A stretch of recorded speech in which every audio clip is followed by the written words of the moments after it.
Hello, I'm Professor Cheryl Dissanayake and I'm joined today by Dr. Darren Headley to talk to you about the Dandelion program. I'm the founding director of the Olga Tennison Autism Research Centre at Trobe University in Australia, and Darren is leading the research program on employment for people with autism. We have been working together with Hewlett-Packard Enterprise and the Australian Government Department of Human Services since 2015, and the Australian Department of Defence has come on board to work with us on the Dandelion program for people with autism. Our overall objective in this program is to chart the long-term outcomes, particularly looking at the psychosocial impact of the Dandelion program in order to understand its effectiveness not only for people with autism but also for their co-workers, their caregivers, as well as their employers. To date, there have been very few such programs, successful programs for people with autism, and a marked lack of research looking at the impact of these programs on their lives. In undertaking this research, we want to understand the barriers and enablers to work for people with autism, so that ultimately we can increase work opportunities for them. This knowledge is critical to develop a sustainable model of employment. It is in this way that we can facilitate their journey toward self-determination and autonomy. We have a lot of work to do, as currently in Australia, you will see from this slide, only 42% of people with autism are employed.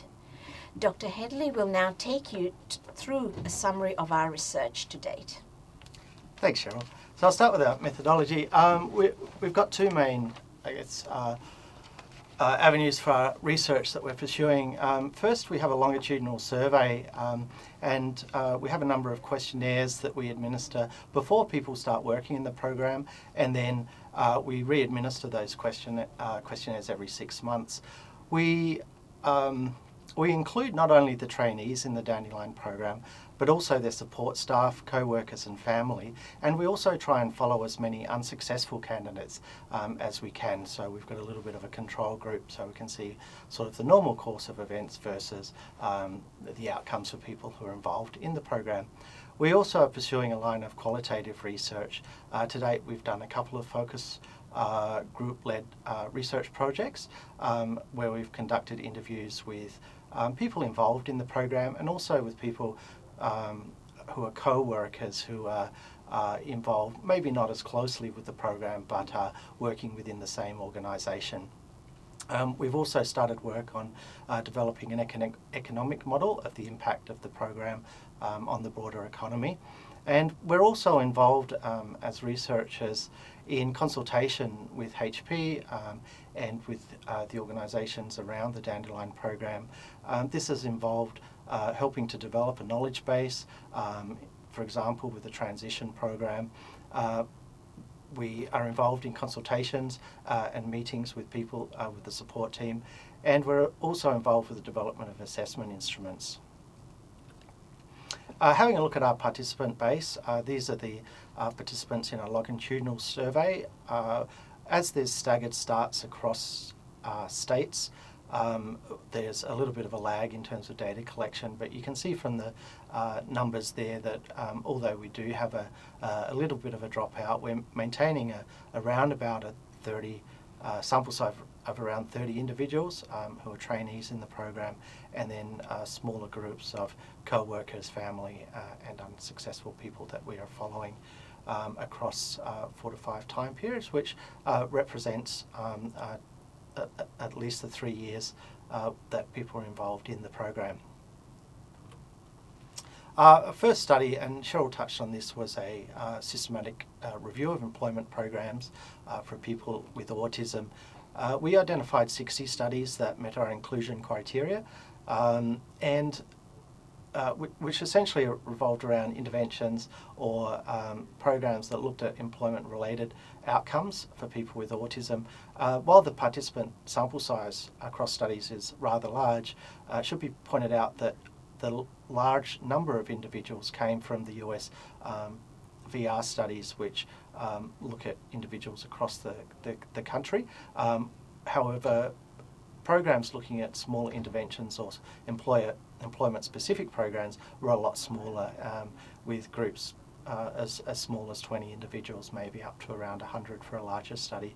My main findings from this review was that studies were particularly limited by poor participant characterisation, including diagnosis, smaller sample sizes, lack of randomisation of any specific employment programs, and failure to use appropriate control groups.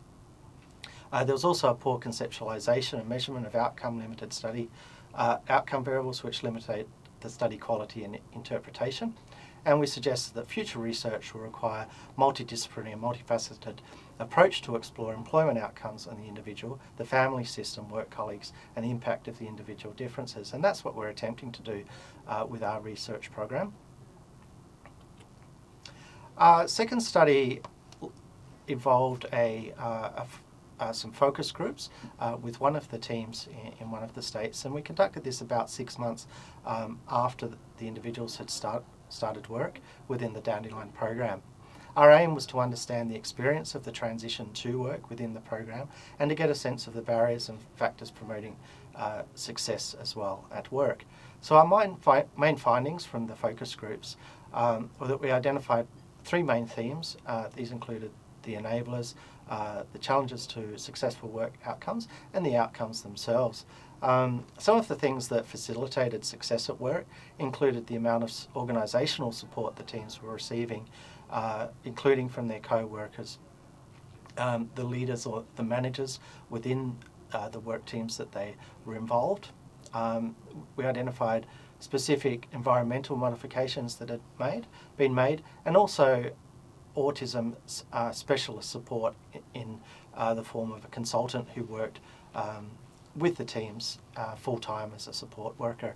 Some of the challenges that were identified included difficulties with the tasks themselves, which was probably associated with the level of training that individuals had received. So it's important to note that individuals coming into the Dandelion program don't necessarily have training with the sorts of jobs or experience with the sorts of roles they're doing within Hewlett-Packard. So training begins when they start, and they do come in sort of fairly new at times to this sort of work. Some personal type challenges that individuals experience, some social problems, and I think in this sense it's really getting to work well with their co-workers, vice versa, becoming distracted, stress at work, and some of the communication difficulties associated with autism. And in this sense, we're thinking about workers who may be a little too honest in their opinions regarding their co-workers. Outcomes overall for the program tended to be fairly positive. Individuals reported having a sense of purpose through being involved with work, increased independence, and improved social relationships. Our next study extended this one, and we built on, again, the focus group research, but again, in this one, looking a little bit more at the program itself, and we also included a first look at some of our longitudinal and quantitative data. So the first study was, again, extending the qualitative work and the focus group work, but we examined the challenges and mechanisms for supporting people with autism at work in this one. And the second part of it, in the longitudinal study, we looked at the impact of participating in the program on job satisfaction and quality of life. So from the qualitative work, we identified 4 themes that are associated with work experiences and program implementation. And these included, people really spoke about limitations in previous work experiences where they weren't supported. They're quite pessimistic about entering the program. However, once they did, they found that The level of support they received through the recruitment selection process was very good, and they felt very supported. And then this continued on into their training and transition processes. So the level of support really seemed to make a difference when compared to previous work experiences. In terms of our quantitative longitudinal research, we actually didn't find a relationship between quality of life and job satisfaction. What we found was that quality of life tended to remain fairly stable across time. However, job satisfaction, although fairly high relative to co-workers in our team workers, did drop just a little bit over time, which is to be expected.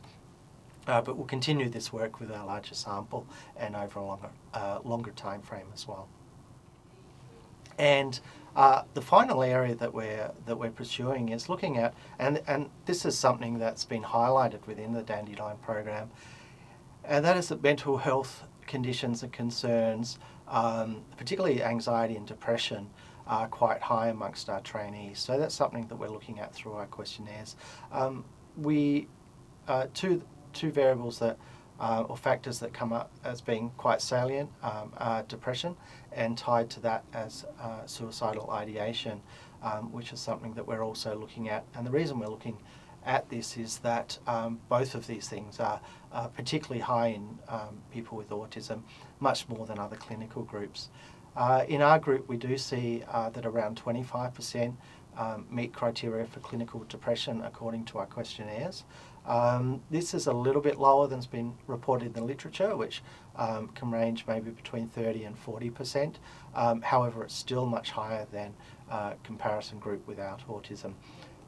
Within our group, around 20% are reporting recent thoughts about hurting themselves. So this is high and something that we do need to be aware of in the workplace.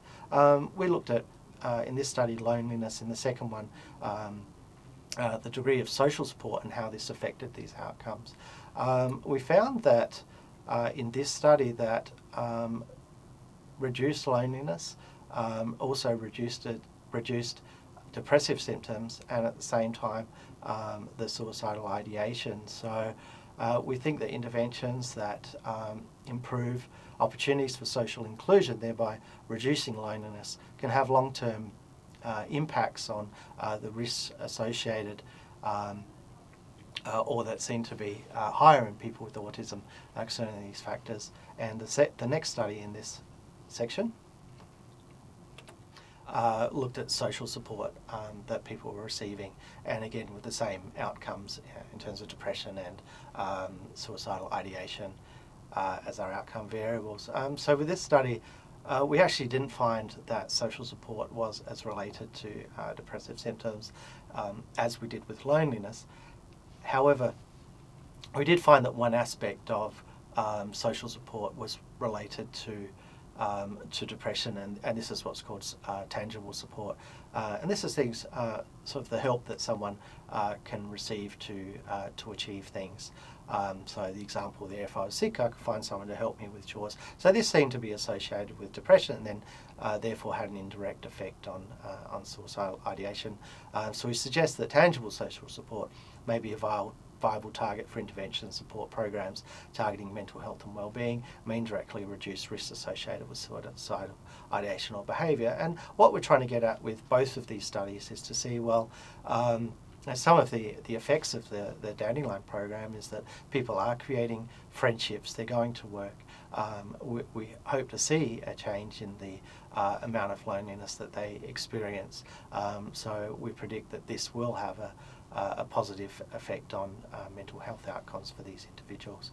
And in the next slide, I'll just touch on a chapter which is coming out around about now, it should be out by now, where we provide a nice, I think, overview and summary of the Dandelion program.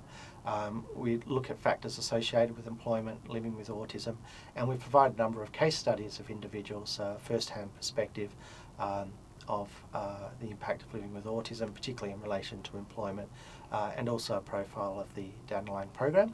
We concluded from this chapter that following successful transition into employment, that there are economic gains and productivity improvements over the lifetime of the individual, that we think these are positive and significant and therefore far outweigh the costs of the intervention. So for our future research, we'll certainly continue our longitudinal data collection, which will allow us to test predictions from our cross-sectional studies and to examine the long-term impact of participation in the program. We'll continue to collect qualitative data, so our focus groups also, we have a survey and some interviews to examine the impact of the program on the broader organisation as well as on the individual. And we'll start to look at and to analyse the individual level variation in trainee mental health and factors supporting good mental health, and also resilience at work. And we'll continue our work and finalise the development of an economic model concerning the contribution and sustainability of programs which provide a similar level of support to individuals with autism who are entering the workforce. I'll hand over to Cheryl just to wrap up. So thank you for your interest in this work. As you can see, there's been a number of studies now that we've completed successfully. It's an ongoing program, and we really look forward to sharing more of our results with you, maybe at the next Autism at Work Summit in 2018. Thank you.